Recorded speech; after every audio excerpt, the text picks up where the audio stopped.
champion select, and the Kiana going to be the answer on the red side here from Isserus. Crocodiles also not allowed. Yuumi is kind of an interesting one. Heading into Worlds, it's like how impactful were the nerfs? You went from an 80% slow at max rank to just flat 20 at everything. Yeah. Is it going to be enough? Obviously, still pairs very well with the likes of an Ezreal. A Lucian can be an oppressive lane, but in terms of late game, the slow just isn't as impactful as it once was. But Splice on the blue side feeling necessary to ban that one away from slow on the bottom side for Isserus. Well, Xayah going to come in once again here for Cobby. Looked great on it earlier on in the day, and we'll just hop back to it. Very, very safe. Certainly something that he can make use of here, just like in any composition that Splice want to put together. I can certainly respect it. As Isserus, I want to see a change-up of how they attack this draft.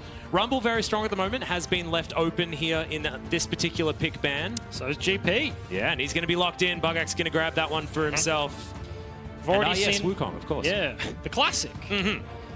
We've already seen him played today. Zac would be an interesting one, but GP is kind of like one of the most blind pickable top laners. The matchups aren't that bad. You scale incredibly well. Do kind of put this target on your head where the team opposing you feels like they need to do something to take you down, but Grasp just keeps you up. Oranges, everything is fine up there. This may just be the classic Xayah Rakan into Nautilus and Kai'Sa sort of bot lane matchup if everything does go to plan. One of my favorite lock-ins here on this side is the Rakan and something like a Elise or something like that. But when you've got Vizicachi, who does have that shallow champion pool that he's known for, it is the Gnar that's going to be locked in with Gangplank taken away from him. Decides he doesn't want to head towards the Kennen this time, and it is going to be his ever so comfortable Gnar up there. But Gangplank doesn't do badly in this matchup. Yeah, can be kind of troublesome, I believe. I think Gnar, like especially for Vizicachi, like that is a good choice. Like comfortable champions, he's played the Kennen, he's now played the Gnar there. Those guys aren't at like the height of the meta. A bunch of play-in teams, especially in this group with DeadFM and Splice, have some of the highest Gnar prio than any other teams kind of at Worlds just in general. So you do expect it to see it here today, as the expected lock-in of Nautilus was there. But yeah, super standard stuff from both of these teams so far. Nothing super unexpected just yet. Yeah, not any flexible champions also thrown out. I guess in theory it's Nautilus that could be put in a solo lane if you want to, but unlikely. And so everything going, like you've got Gangplank versus the Gnar, and you've got the bottom lanes there. So junglers and mid laners for both sides. Yeah, and you mentioned the flex, and I want to kind of harken in on that point just a little bit more. Red side Isserus, they're a team that domestically Warangalis used to be a mid laner. Seiya, really big champion pool. I mentioned it earlier. He played top and mid and mid and AD professionally. Top laner, played like 18 champions with a max of like 2 games per champion, right? Like that's 2 games, that's it over the course of a season. So 5th pick red side makes like flexes super troublesome. Obviously this won't necessarily be the case here, but options are kind of always open here for Isserus as they look for the next lock-in. Yep, Cassiopeia going to be banned away. Of course, Warangalis does like to head towards that one ever so slightly when he has the opportunity to get on an AP champion. Ooh. Elise in, picked up for Oddie, an old favorite for from him from well back in the day, man. I'm thinking back to like 2016. You know, you were playing in the tournament that he was destroying people on the Lee Sin with. And I've always said, like, League of Legends is good when Lee Sin is in the meta and Thresher in the meta. Like, those champions are just fun. Skill expression all over the place. Like, the champions surrounding it in that sort of place are super enticing to watch. LeBlanc, exactly the same sort of situation here. Yeah, Humanoids LeBlanc is going to be picked up, looking like a really standard comp here from Splice. But a whole lot of different tools and a whole lot of flexibility, as that was a volley bear. Don't know where that one would have been. Jungle volley bear, you reckon? He's just a Brawlers player. Yeah, it does seem like a Brawlers player. We're going Wilds now, as Jarvan would be the ultimate tier list choice here for this composition. Jarvan and Gnar have been best friends for a really long time, and they've set up a team fighting front-to-back composition that is extraordinarily standard, and it will be answered by the Lissandra. you know, it's been common in the past to pick Alessandra into the LeBlanc, but it's been falling out of favor. Yeah, and talk about this game in like different respects. You look at Splice, they have 1, 2, 3 like dive forward engage tools, and then you have the double response here from Isurus. With that, the List lock-in, yes, LeBlanc matchup just in general, like that is good in isolation, but then if your Rakan is diving in, Gnar, Jarvan, all the same, and then you drop List ulti, GP ulti, you have Nautilus in the middle, you have GP kicking people back. There's so much disengage here, so very interesting sort of matchup here too. Relatively slow teams, and Splice going to have to take it to them early. Yeah, and Splice taking it to any team early isn't necessarily something that we expect from this squad. That being said, I mean, if you're talking about scaling, I think that both of these teams are going to be pretty happy just moving towards later stages of the game. I want to see more from Isurus as far as clean play, deliberate play in the early game. They can't have their shaky style that they had in their first outing in game number 4. It needs to be tidied up against Splice. And think about exactly what Jake was saying, right? Like the, or Spawn, I should say. The dives in the bottom lane. Like, you're being punished by a Karma. Like that doesn't feel that bad. But if in this game you're messing up dives, you're being punished by the likes of a LeBlanc, like that is just game-ending territory. Like she gets so much freedom, she runs over the top of you. You're giving kills to Kobe, like a big 80 carry in Europe, the star of this team right now. Like the fallback mechanism is get to team fights. This guy will win. If you're giving kills to these players on these champions, like they were previously, it could be a recipe for disaster. Well, let's see how it goes. Splice versus Isurus. Our final game of day 1 of the World's Play-ins is underway now. Let's see whether Splice can go 2-0 or whether it's going to be Isurus Gaming that get that perfect scoreline. Xerxes already in position here, as this is a matchup in the jungle that we've been seeing year after year after year. Flags the bush. Looking for some early shenanigans, but it's going to be the 5-point fan here. You can see Norskrin goes for the kind of new age support option where you start with the ward, you go place that one dot bush, you get yourself a sweeper as he picks that one up. Bush control in this sort of matchup where engages can come swift and fast, and the 80 carries don't really have responses, right? If a hook lands onto Kobe's Xayah, that can be a really bad time, but if a knock-up lands onto Warangalus's Kai'Sa, the same can be said. So going for a very early sweeper on Norskrin's side should give them a little bit more control of those bushes and grant somewhat more of those opportunities. You would expect, at least early, pre-6, the Xayah Rakan to be able to look for things if they want to. Yep, and we'll see whether this Kai'Sa Nautilus bottom lane falls into the same struggles that Mammoth had as well, with Splice being able to potentially play around it. I think that the tools on Splice's side aren't necessarily as good for utilizing that. So we'll see whether Warangalas will have a higher damage per minute score than that of King. Ooh. Red buff. Does he turn left or right? I reckon he turned right. I reckon he's coming down. I reckon he's prepped. Norskrin on a ward, does not know. I want this level 2 gank to happen. Yes, sir. Is it on the range minion? He's going to auto it. Yep, here we Flash. go. There's the flash forward. Gets the flash in trade, though, as the dredge line goes completely wide. Yeah. That is probably a blessing in disguise.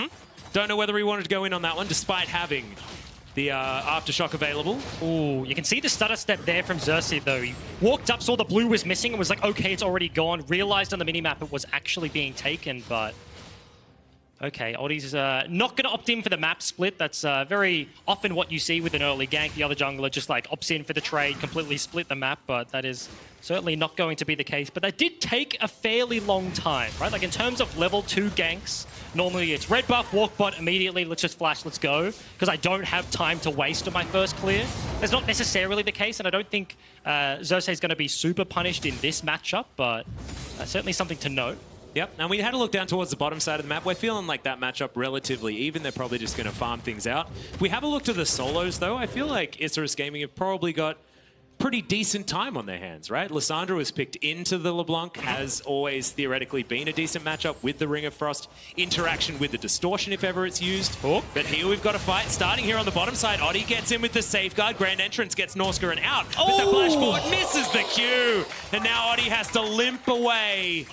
Oh no. Disastrous there from Oddie. Very nicely timed stutter step. That's a flash. Gets the passive. Bugax is burning him down. Waiting for another parlay. Can he get there? Needs to stay in range and gets the first blood. Solo solo kill for the Gangplank top lane. Can he live from the Jarvan though? Ward in the bush barrel will give him some movement speed. Dodges the flag drag. Yeah, is able to slow him down quite a lot there as well. Gets a flash out of Xerxes. That's definitely good news. As can he juke it? I don't think he's can he juke. He can juke it. Gets out of the way. Flag pops him on the skull. Oh no! He'd done everything right until he didn't. As Norscreen goes down to below 200 health. But they do back away. An exciting early game so far. Exactly what we haven't seen to get the casting the first day of play-ins. Oddie now in the mid lane. Saya can set this up, but okay, they just want the shove. Yep, going to be shoving the wave out. Baited a little bit by all the action earlier on. They are going to deal with that minion wave very comfortably, and we'll get Lissandra back home. Vizicachi has found his way back up top, but let's have a look at how this all started. Yeah, the wave super big, but Bugax just does not care. Scorch ticking down. You see the blue tree secondary and the parlay at the back end. And he played this just about as well as he could, right? At the end of the day, it was the flag, bonked him on the head, dodges out from the first one, zooms away, also sneaks in the auto attack, gets the passive ticking away there, and TP from the Gnar gets himself back. That was super nice, and honestly, we'll call that one unlucky. That's the harder one to dodge. You kind of just point and click on the head, but I feel like he could have almost outranged it, but look, hindsight's 20/20 and all that sort of stuff. As Splice now just trying to gather it all back up again, and as the dust settles, we've got 100 gold lead, so nothing to happen here on either side. We'll need more from both of these teams. And I think gathering our thoughts is important. The Gnar was locked into the GP, right? And we've now just seen Vizicachi get straight up solo kill without jungle attention. Like, the response was there very reactively, but unfortunately the matchup not going his way. Of course, the solo kill came as the wave was dying, so you expect GP right now to be down in CS, and the bottom lane gank was almost turned around. You saw the 2 versus 2 actually getting pretty frisky down there. The flash is gone from Norscreen and a heal from Kobe. Similar sort of situation there on the other side, so both of these teams certainly coming out swinging in this one, only 5 minutes into the game. Yep, interested to see what Rangelis can do on this Kai'Sa this time. He was so good on the Ezreal, was able to save this team on that pickup, and we know what Kai'Sa can do after she gets a few of those evolutions and a few of those items. And see how this matchup works. Saya has Aftershock and presses W when Humanoid presses W. Cues you in the head. That was level 5 to level 6, but yeah, the resists there kind of just denying everything LeBlanc wants to do. Bottom lane receiving a bunch of attention, but cheeky pink ward. Oddie trying to outrange it here. Hasn't actually popped into vision, as you can see. Burnt an E from Norscreen, so only has 1 dash available in the W. If they can find the engage right now. I thought Oddie might have been able to get a sneaky little safeguard over a wall or something like that, but instead is just going to clear out the control ward as Saya. Okay, chains connect, but the claw is pretty good. Yeah, I think the big problem is that's like a hard commit. They have no vision on Xerxes. They have no idea where he is on the map. Ultimately, God view, he was just resetting topside. Oddie could have gone for like the deep flank, like the ward hop over the wall, just commit behind, but not willing to risk it all. Yeah, slow now without the Aftershock. Does take some real damage, but gets himself to safety comfortably, and it's all going to be fine. Kobe and Norscreen just hold on to these minions to try and keep the minion wave on their side of the map very, very easily. Oddie now gets himself towards this red buff and finds it with a Sonic Wave. Xerxes already there. And it looks like Oddie doesn't want to go for this 1v1. Yes. Super difficult with LeBlanc in the position she is right now. Saya would be super long rotation away between a pink ward, but actually went in for the play, didn't get the steal. Yeah, wasn't able to, and another flag is going to come down. Now Humanoid looking for flashes to try and get the chain. Looks to offer some damage back because he can't do anything else, and Norscreen is going to grab that kill.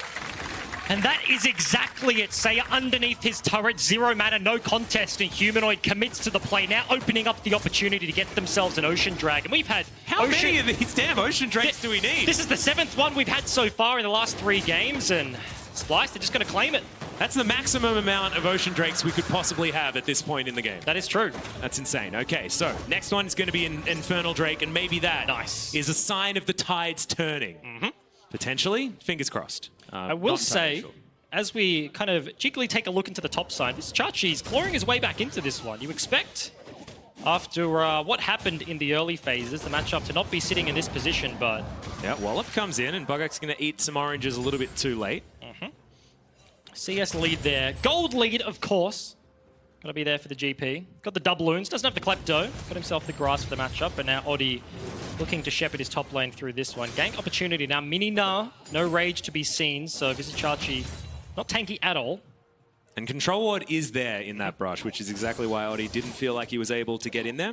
Can't sneak in towards the top brush either, as now VOD down to about 300, but offering back about as good as he gets. That's the Mimic Chain coming in onto Saya there, and you can have Aftershock as much as you want. It's still going to do a fair bit of damage there to you. And yeah, in a rough spot right now. Saya does have the TP, but Wave going to be crashing in. You can see bot lane Prior wrestled back from Splice. Mid lane Prior has been in this way the entire game. And now blue buff being looked at. It looks like Isirus going to go for the contest here, though. Oddie still walking around in the area. Maybe looking for a pick up to Humanoid. Yep, Saya does land the ult, but instantly the cleanse comes out. Captain Jack-esque there from Humanoid as a dive towards the bottom side. It is a defensive cannon barrage, though. As Bugax is helping his the cancel. now. Svenskeren in a bit of trouble. He's burning down as slow, looking for the dredge line. On cooldown still. Can we find a Q? No, we can't. As Oddie lets that Sonic Wave go wide yet again. And no one dies, and that's good news for Isirus Gaming, but it could have been so much better. Yeah, just straight into Narnia, splits the post, that's a goal. And no... 6 points, though, from where we're from. Yeah, not bad. Good choice. Yeah, easy. As Humanoid, speaking of which, is looking for a very low health gangplank. This could be a comfortable one. Remember, there's no ultimate available. Flash? Decent flash, but the distortion is going to be there, and Humanoid locks down the kill. Splice are coming. They are looking strong, and it's 1,500 gold, the lead here for the European squad. The response on the other side, though. Face check from Oddie. Yeah, it's a troubled one as well, as Oddie does get himself out with the safeguard. It's all right. We can breathe. It's fine. And you mentioned it. Cool, calm, collected looks Splice right now. The top lane matchup, flipping on what we saw earlier. They go up to clean another couple of kills. They pick up Bugax underneath his turret. He also greeds out, burns the flash. So now VOD in a decent spot, defending the dive at the same time. So that was a positive play for Splice, and they also negate Isirus' trade. So things certainly trending in their direction. Gold lead in the bottom lane rather than for Zayat. 10 CS advantage here for Kobe. Certainly a good situation to be sitting in. Yep, VOD catches a huge minion wave here as well as we have a look, and the jungle's pretty full, so Xerxes are going to probably spend some time here towards the top side. We'll gather a blue buff over for Humanoid. Meanwhile, you've got a lot of vision actually for Splice on the bottom side of the map. So Shelly not really being much of a question mark here, despite being on the map for a minute so far. We'll see whether we do get some switched sides of the map for our bottom lanes. And I think the most important thing for me right now, 11 minutes into the game, this List matchup into LeBlanc. Humanoid just been sitting underneath his turret, distorting off cooldown, queuing him in the head, and every time Aftershock is there, you can get like a decent trade. But this is a matchup that's locked in so that Oddie can play around mid, look for a fight, rotate, dive a bottom lane or a top lane, right? And that just hasn't been the play. Isirus, their jungle attention has been bot side, it's been top side, helping out the side lanes, and Saya's received very little attention, and now you're in this spot where Sork Boot's completed. Working on the first item is the LeBlanc, and Proto Belt means he can just kind of eat waves whenever he wants if he can get into that position, but really not what you expected here. Bot lane, though. Yeah, that's the flag and drag. The Cataclysm comes in there as well as Varangelis does pop the ultimate, gets himself to relative safety, but you can't say the same for Slow. He goes down, Kobe grabs another one. That Q lands, but Oddie doesn't want it. Yeah. And Isirus Gaming are going to lose one and have no response. What does that mean for Splice? Actually continuing with the play here. Knockup is going to connect. Yeah, it's a great one under Varangelis. Doesn't have a whole lot of buttons left, but the flash was still there. And now no more defensive choices. Going to have to play very defensively as VOD still going aggressive onto Bugax as well. Throws a house at him, is going to miss that one, which is helpful for the Pirate. But just take a look at the map. All three lanes just sitting underneath Isirus' turrets right now. Splice have complete control. Matchups trending in their direction. Dragon on the cards, 10 seconds on the Infernal. They've already got themselves an Ocean, now setting up the vision line, pushing forwards in. And you see a level lead in the mid lane, a level lead in the jungle. Splice certainly looking the goods right now. Yep. And in one of the most comfortable compositions to look like it in as well. They've got almost all of the options when it comes to what they're going to do as this game moves forward. And a whole lot of late game power. Humanoid decides to jump in onto two people. That's ambitious. Interesting, yeah. Ambitious is a word. Yeah. Oddie, face checks a Jarvan, gets the hell out of that one. Humanoid did have to burn the cleanse. So it's not for naught. Got something in the mid lane, but It's going to be a complete concede here for Isurus. No way ability to get into this one. You can see the vision control pinks on either side of the river. Nothing to be done about this one. Yep, and that was pinks that they prepared earlier as well, right? This is Splice thinking a few steps ahead, making sure that every objective that they're going to be picking up is lined up in a row, and they get the vision there, they do their homework. Really nice stuff here from a Splice that look like they're doing the work in the final game of the day.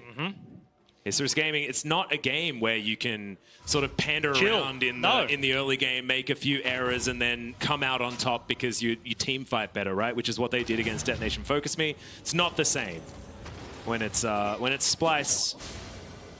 And team fighting is exactly what Splice want to do. Like historically, team comp-wise, you look at the globals and the ability to influence side lanes here for the GP, for the list. You really want to be attacking individuals and then rotating to the play, as I was mentioning. But yeah, Splice are just steadfast right now. That's annoying. That's how you stop it back. Do it again. Little bonk on the back of the head. I want him to do it again. Ooh. He's not going to. Oh, and E-burnt. Disaster. Well, speaking of disasters, Varangelis is here, does have the ultimate, is going to use it, but Norskarin knows exactly what's up, and Kobe is going to be delivered on a silver platter. Yet another kill. 2-0 now on the Xayah. The rest of the team just making sure he's well-fed and comfortable in this game. Yeah, and this bot side of the map continuing to be attacked. They get behind Isurus's bot lane, clean up the AD carry, going to take away a blue buff as well. We've seen so many blue steals today. Just alone. Odie! Whoop! Yeah, what are you doing, Lance? All the distortions, the chains are in there as well. Flashes out of the way of Norskarin, but is going to survive for the moment. Say is there, protects his jungler. But that was too close for comfort. Another blue buff going to be stolen as Slow is holding on to this minion wave to try and give more gold over to Varangelis, but oh man, 5,000 gold is the lead here, and Splice are not looking like they're letting up as there's the flash now into the wall. Chachi's woken up, gets the solo kill onto the jungler, and Saya says, well, it was nice to see you, but I'm going to pop out now, and you can feel free to go home, and he does just that. 0 mana, 0 ability to help out his jungler, and maybe a second turret to boot. They take bot side, they take blue buff, and rotate towards the mid lane as well. Splice, as you mentioned, 5k gold lead, super significant, only 15 minutes into the game. This is certainly a one-sided affair so far. Yeah, and we were talking about the fact that Splice were using Vision to set up for their next objective, things like that. Shelly is still on the map, but they'd like to be going for a Baron at this stage. It feels like they've got that much control that is going to be the next look-in for them. Thankfully, there is something in Baron's house at the moment, and that is Shelly that's occupying the space. And despite the Rift Scuttler being there and available for the Vision for Isurus, it's still not going to be something that they have any right contesting. Odie, no Dragon Rage kick just yet, as Isurus do move themselves up towards the mid lane, but nowhere near the Rift Herald, which can be used to break open one of these turrets, whichever one they would like. Yeah, and I think something about this game in the current position, right? We're only on to day one, so maybe it's too early for this conversation, but in terms of like European seeds coming into this one, Splice third behind, like a very dominant like G2 and Fnatic. There's like a clear 1-2, then Splice. Yep. And if they look super dominant in their group, Isurus, one of the favorites of all the emerging regions, they look strong. They have a good performance here today, and they cement themselves, whereas like Clutch have faltered. This could be a very good sign here for Splice, and I'm most interested in looking at how they close out this game, right? Like, is it going to be clean? Is there going to be missteps? About how do they cement themselves as a group's contender for Worlds, like the big event once they get out of the play-ins, and success rate and confidence in the current iteration of Splice. Yeah, and I think it's a really interesting point to bring up because we've already had to question a few of those things with how Clutch started, with the fact that Unicorns of Love were able to take them down and then lost to Mammoth, that group, completely even after day number 1 and everyone's faced each other. It's interesting to see how it is going to evolve as Splice are certainly looking like the dominant team in this game, but is that going to indicate anything when it comes to how everybody else matches up? Because we only get to see group play within these 4 groups. So tomorrow we're going to have a look in on the rest of them, and that's when we get to see where the Darmon are all they're hyped up to be as well. All heard the whisperings of how things have been going. Spoiler alert, word on the street is yes. Pretty good, yeah. Yeah. So we shall see. By the way, that's LCK team. So if you're looking for a job, you know, certainly there is one going. Just have a look on Twitter. We can send it towards the application. You're such a disgusting shill. Happy to do it. You're a corporate Happy schmuck. to do it. It's the corporate that I love, though. But that's you know? okay. The corporation, sorry. A corporate isn't a noun. 10 seconds. That's a comfortable gold graph there for Splice. Just a step ladder. Yeah, this is Splice coming online at 7.5 minutes, though. That's terrifying. That doesn't. That's not on brand. Ooh, blind! Speaking of which, that's going to be an ult onto Norsgrin as he gets himself out. Oddie down to about half health. The Cataclysm comes in, but already Isurus have got that first kill, traded immediately as Slow does go down. The feathers are retracted and Saya is stunned up as Humanoid trying to get that poke damage in. Vizichachi turns up, but it might be a little bit too late. As Bugax is going to eat some oranges. He's going to be K, walks past the house. And he's just fine. And Splice, they do go 1 for 1, but that probably feels good if you're Isurus. Yeah, in creative play as well, completely blind. They had the setup. They knew they were walking in that direction, but Norsgrin, no vision actually in the bush. Looking for that play, almost costs him the life, but actually takes down Oddie, grants access to this Infernal Dragon. So in a world of triple oceans every single game, a pre-20-minute double Infernal Dragon team with the likes of Azaya, Rakan. They've got the Jarvan. I mentioned the 1-2-3 combo of Rakan, Jarvan, Gnar over the top. That certainly feels good, and team fighting is where this team is comfortable. 20 minutes on the clock. Baron is spawning. Team fights are certainly on the cards here. Yep, and that's another Infernal Drake coming up as well. So gone are the opportunities for the triple ocean. Remember, guys, after this game, make sure you stick around. We've got the World's Countdown with Jap, Vedius, and Spawn, and this is the replay of Isurus Gaming finding the kill first. The Slow still fall. Yeah, and unfortunately for Slow, at the end of the day, just a little Nautilus in a big bad world. He just dies in the river, but the trade from the solo laners is the big news story here from Isurus. The list, the GP, the damage is sort of getting there, especially the GP, but when it comes to comparison on the other side of the rift, this is now a crit AD carry sitting on 2 items, the Essence Reaver, the IE completed. Whereas Kai'Sa, Angelus right now, not even completed his Guinsoo's, doesn't have the transform on his Muramana, so he's a while away from relevant damage, and Splice just spiking heavily right now. Yeah, 20 minutes, and they just wander up to that outer turret in the mid lane. Not a lot that Isurus can actually do when this freight train's heading towards them. I really love this from Kobe as well. It does have the Infinity Edge as item number 2. We've seen a lot of the rapid fire cannon coming in second, but I feel like this is a more powerful like 1-2 punch rather than needing to get to that last item, Infinity Edge, as far as those first 3 are concerned. So Kobe going to be doing a hell of a lot of damage here in these upcoming fights if we are going to see them. So we crest 21 minutes. I also think range-wise, like he doesn't really need to invest very early in the rapid fire, right? Like the rest of his team, as they're the ones with the gold lead right now, they want to be progressing the game. They're going to be forcing these fights. Like a Jarvan and Gnar is going to buy so much space that, especially against this almost entirely melee range composition there from Isurus, right? Like Liss super short, GP super short, Kai'Sa, yes, is there, but Xayah will somewhat outrange in a team fight in terms of effective strength. So I like the decision here from Kobe. Yep. I don't think you need to worry really about Angelus anyway. Theoretically, if it's a fight for a Kai'Sa, he's going to be diving into the backline, getting a heck load of damage with his Q and things like that, and then dancing around with the Supercharger after the Killer Instinct. Yeah. And now this is how the things work, you know? This is the most contentious part of this game for Splice. How do they break the inner ring? It's very easy to break the outer ring of turrets. You just walk up, they get conceded because they don't want to fight for the objective.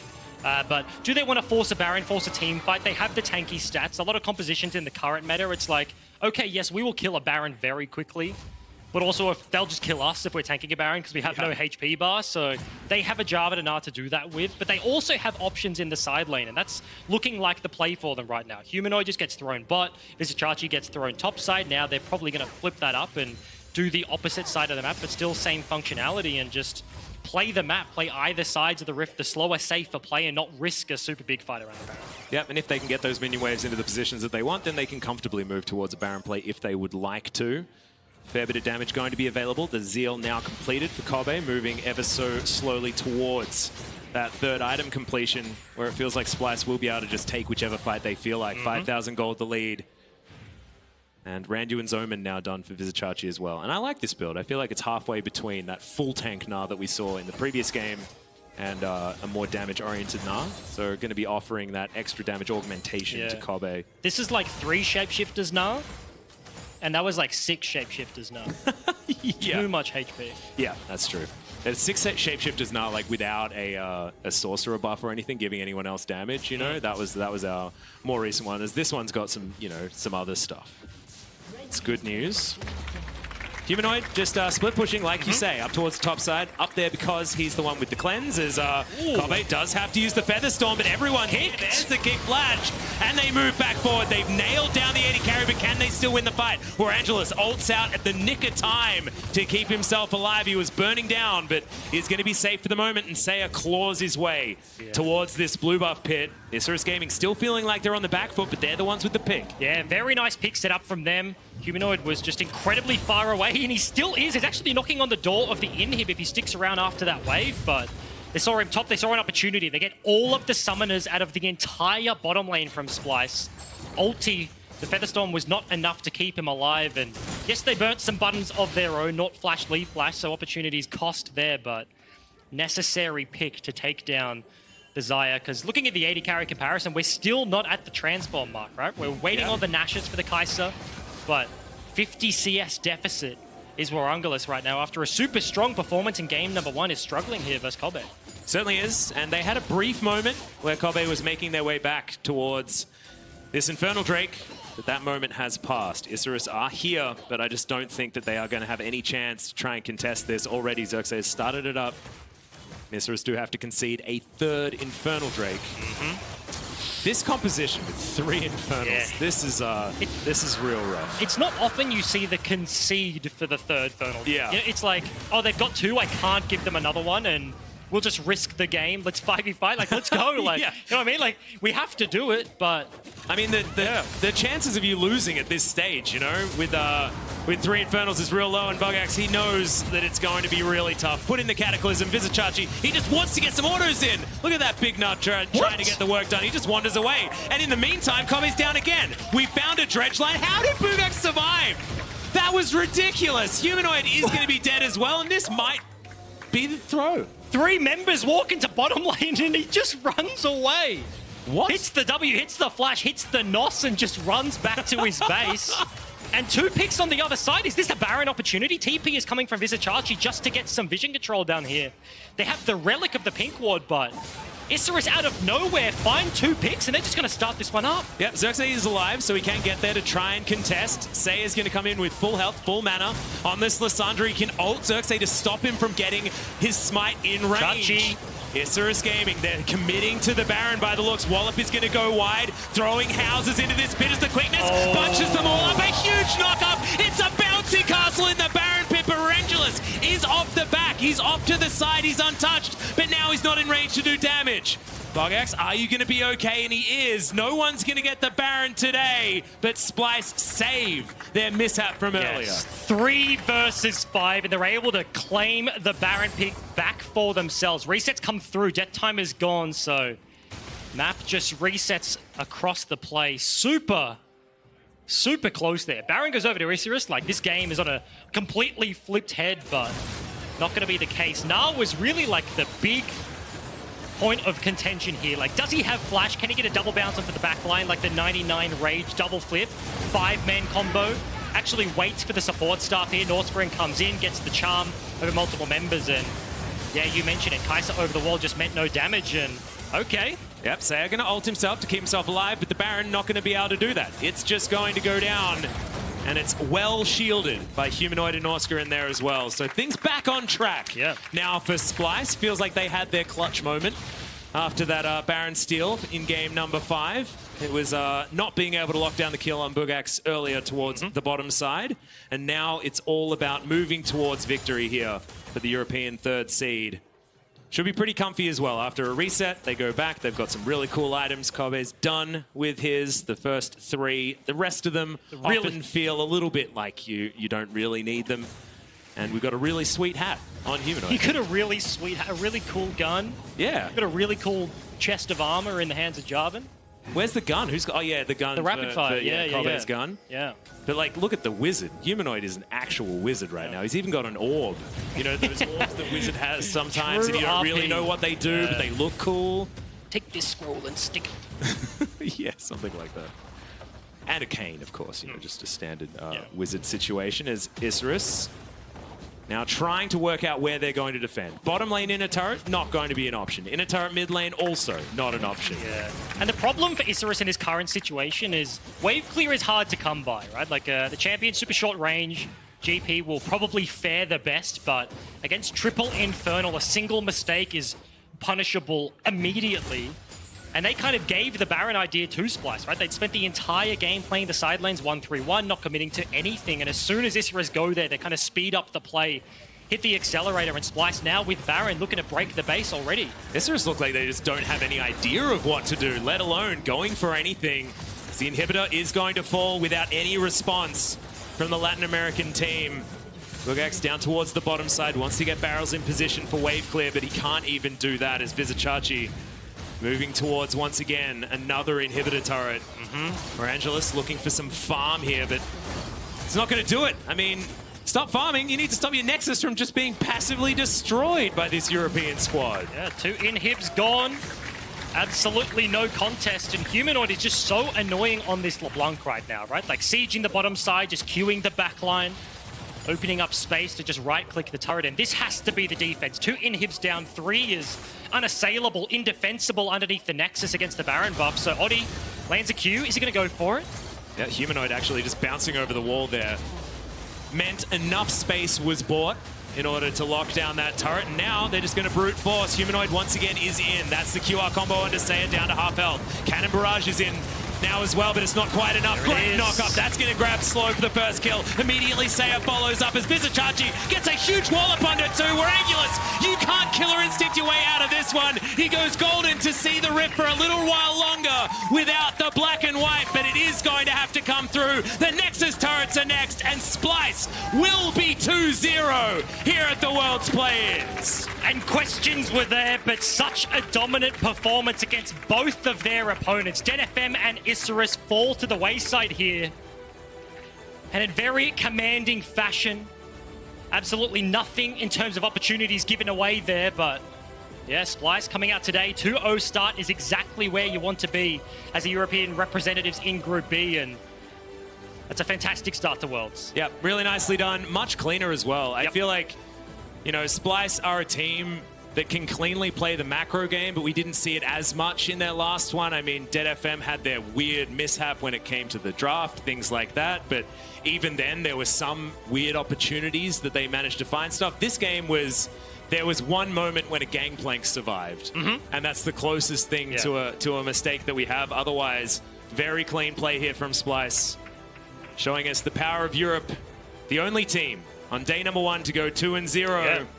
When we weren't necessarily expecting results like that. Group A, of course, very interesting. And I think I like the way that they did it in their fashion.